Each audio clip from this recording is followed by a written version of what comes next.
Hey, what's up, guys? It's me again, just coming at you. Trying to keep up with these videos that I said I was gonna do. Just little random talks about certain stuff.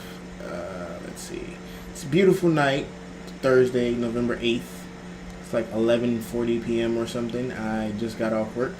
Kind of tired because last night I was in the studio till like 6:30 recording a track. So, go me.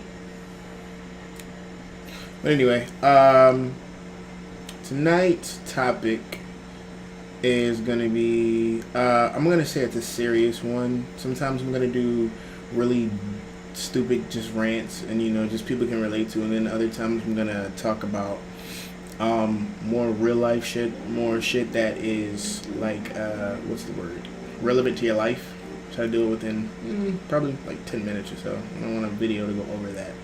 But tonight's topic is going to be financial etiquette and personal motivation, because they do go hand in hand. Started off with financial etiquette first. I noticed that a lot of young people, and especially young minorities like blacks and Latinos, like we just have terrible money management skills, and we have terrible priority putting first skills. And yeah, that sounded terrible, but it's gotta stop. I know when you're young, you don't think about things, you just kind of do, or you don't specifically like think about putting away for your future or anything like that. You just or you don't weigh the value of certain things or longevity of certain things. You just kind of do it, or you just kind of buy it because you want it and you see it and it's there. And that's cool when you're a kid, because you're a kid, being a kid, having a kid life. But as you become an adult, you should definitely try to act like an adult with your finances. Just basic shit. I just want to say basic shit as far as this. Like, okay, so a lot of people, I'm going to say black people, because we do this shit and it's terrible. Alright. If you have a car that you didn't buy, like buy outright with cash or make a large down payment on, like if the car is $10,000 and you didn't put like at least $8,500 down, or at least 8,000. I'll say 8,000, at least 8,000 down. But I would say more realistically like 8,500. So basically, you're leasing this car, or you're financing this car. So you already have.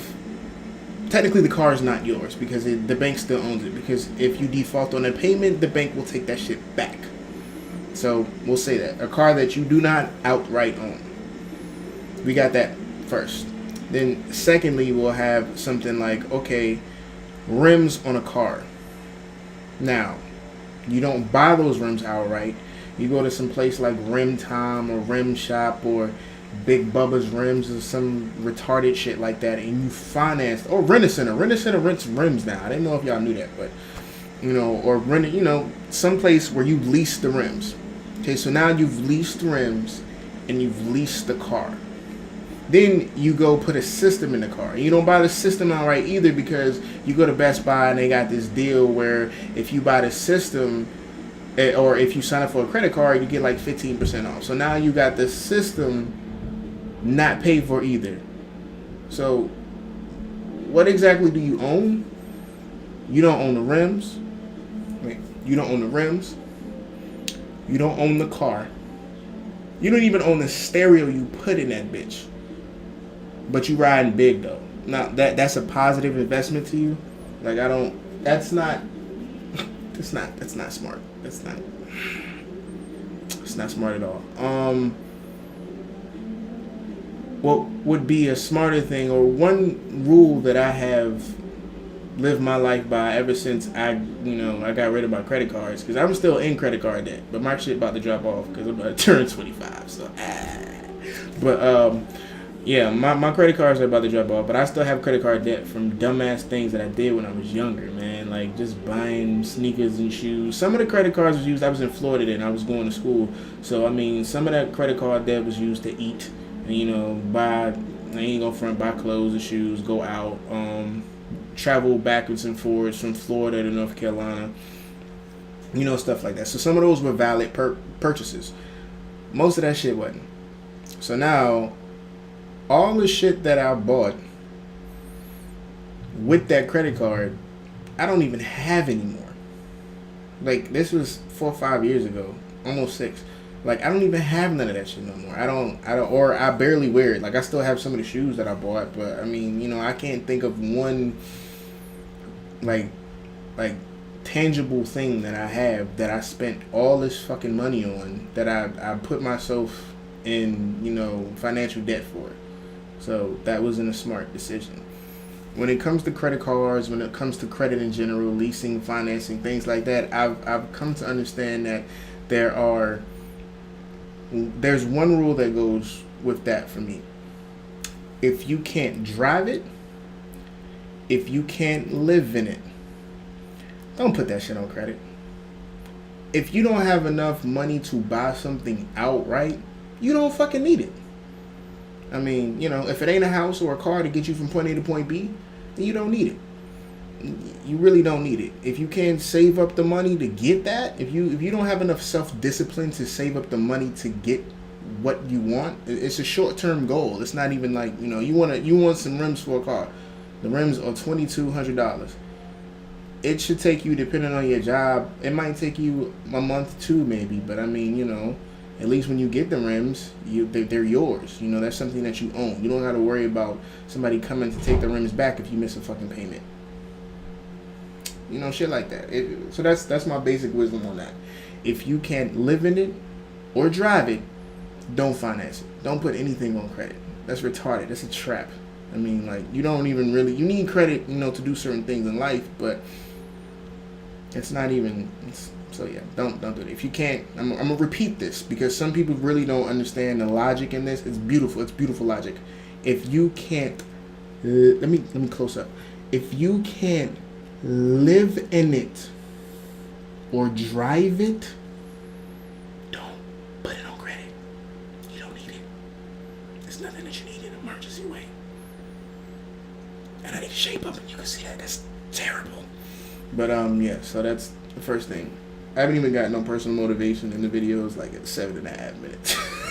Crazy. But the second thing is going to be as far as finances are concerned, and then I might do another video touching on finances because it's just, young people really need to get that shit together because the economy is fucked up and we're too old to be like, you're too old. It's not the same climate where it was a few years back where you could make a dumbass decision and make a bad purchase and it would be okay. And make a bad purchase now, you might need that money for your house and you ain't got that shit, and now you assed out.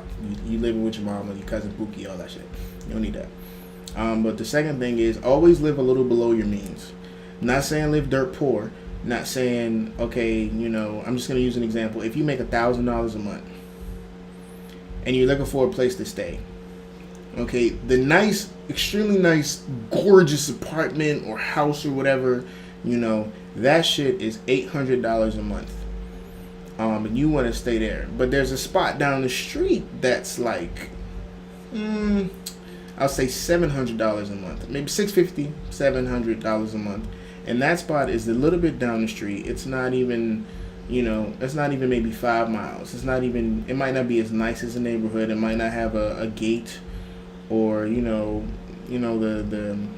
might not be a gated community is what I'm saying, but it's still nice. It's not in a bad area. The apartments are a good size, stuff like that. Now the obvious thing to me, is going to be your expenses, because like I said earlier, you have $1,000 to play with, and you really want to live in a nice place because it's a nice area, and you're like, yo, is mad bitches over here or whatever. Or, I'm saying, this place has a pool, like, crazy, like, I'm behind a gate, I'm gonna look so swag to all my friends. They're gonna come over like, oh my god, you live in this nice apartment complex and all this shit. You don't really want to live in a place that costs $650 or $700 a month because, it's just kind of mundane, it's plain. So, alright, you move in this place for $800 a month, and you make $1,000 a month. Okay, now let's factor in utilities. So you ain't factored in your utilities yet. So $800 a month, we're gonna say $875. That's because usually your water's included, you know. So now you have just the electricity bill. Okay, so now you're at $875. All right. So now, if you have other bills, or we're not even gonna do other bills, we're gonna just factor in, you know, your utilities. So now you're at $875. Now after $875, okay. So now you think you're doing good. I'm like, you know, you're like you got. What's that, like $175, $125 left to play with? You know, you think you're balling, but all of a sudden your car gets a flat tire, and you have to buy a new tire. Oh man, that's $30. So now, you know, you're down. I can't do math, so I mean, like, bear with me, but I can't do math. So now that's $30, okay, and then, you know, oh man, some random shit. Your cell phone breaks, or you run over it, or you lose it, and you gotta get a new cell phone. And you know, you can buy one for the cheap. That's another $75. What do you have left? You know, you have to plan. I say all that to say is you have to plan for emergencies, man. You have to plan for the unexpected. When you plan for the unexpected, plan for the worst and hope for the best. That's the best way to say that. Plan for the worst and hope for the best. So, while the $800 apartment might be a good look, the $650 or $700 apartment is a smart look. It's an adult decision. It's you planning for unforeseen events. You know, that's a very, very, very, very good look. So I just wanted to say that. I'm gonna leave it at that as far as financial etiquette is concerned. Excuse me. It's you know, that's all I have to say. It's just, don't forget the rule on credit, the rule on leasing anything, the rule on putting anything on credit should be, if you can't drive it and you can't buy and you can't live in it, don't buy it. And, you know, always just live a little below your means. You ain't got to live dirt poor, but, you know, if you live in a place that's $700 instead of $800, I mean, you never know. That's $100 a month in your pocket. That $100 that's $1,200 a year. You could do a lot with $1,200. You know, little bits add up. So that's one thing. The video's at 12 minutes, so I'm trying to cut this. Personal motivation is what I'm going to be as a second, and I'm going to keep it kind of short. A lot of people are complainers. And in this world, you're either going to be one of two things. You're either going to be a complainer or you're going to be a fixer. It breaks down as simple as that. There's no really a middle ground. You're either a complainer or a fixer. Simple as that. Complainers do just that. They complain about their situation. They complain about everything that's wrong with the world and how the world has fucked them over and how just they're stuck and blah, blah, blah. Woe is me. Feel sorry for me. And, you know, they never really get anywhere in life. Or when they make, you know, little steps, they don't make steps that matter. So instead of taking one full step, they take a half step and then wonder why their life is still fucked up. You know, that's a complainer. A fixer is someone who realizes that their life is fucked up, that something needs to change, and they change it. Point blank. You know? So that's personal motivation. And I mean, all of your life could be solved in those two specific things. That's it. So, case in point. Your baby mama hit you with child support. Okay, so now either you're either gonna complain that your baby mom's hit you with child support, and, you know, be woe is me, and, you know, you don't pay it, and then you get locked up, and now you just, you know, you might get ass raped, you might get murder raped, and all that good shit. So I mean, like, you know, now you fucked up in the world, literally and figuratively. Or, you know, you could, you know, get a job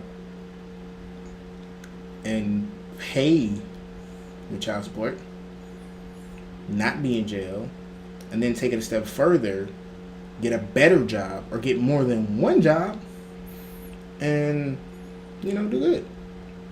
You know, and of course, stop having kids. That will fix the situation, correct? Right. Okay, thank you. You know, just fixers or complainers, okay? You know, you're either going to fix your situation or you're going to complain about it. And personally, I'm a fixer.